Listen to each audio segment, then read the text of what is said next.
Hello, Jenna Cantor here, and welcome to the Performers Happiness in the Arts podcast. I want to talk today about keeping your injury a secret. This causes so much extra stress on the dancer, on you as a performer, so much stress. And while I'm talking through this, you can always refer to my blog that discusses this exact same topic.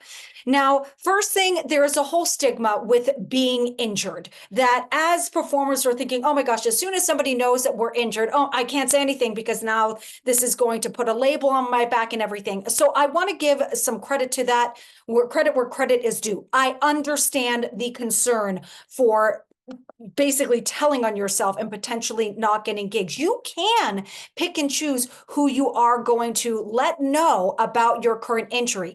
That being said, you need to tell someone to keep it all bottled inside, adds on anxiety and stress, which also builds up the acid inside your body, which does the opposite of promoting healing. Fear of loss. Yes, you're going to have a huge fear of loss of your time on stage. But guess what? If you do not acknowledge your injury, you are more than likely going to have even more time off the stage. Even if you're okay for now, it can screw up your career in the future significantly. I relate to that as a former ballerina.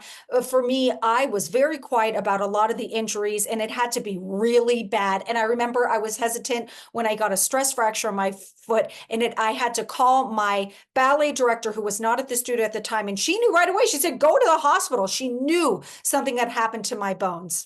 And then there overall, I think the positive thing is that there is a competitive advantage when you are you will think there's a competitive advantage to somebody who is not injured, but there's actually a competitive advantage to you, the performer, if you are actually sharing your injury and doing something about it, because that is putting in the work for your career. Hands down, it is putting the work for your career. So when in doubt, that is what I recommend that you do for yourself, is share your injuries. Yes, choose to select people, but make sure you don't keep it to yourself so you can really go on a healing journey.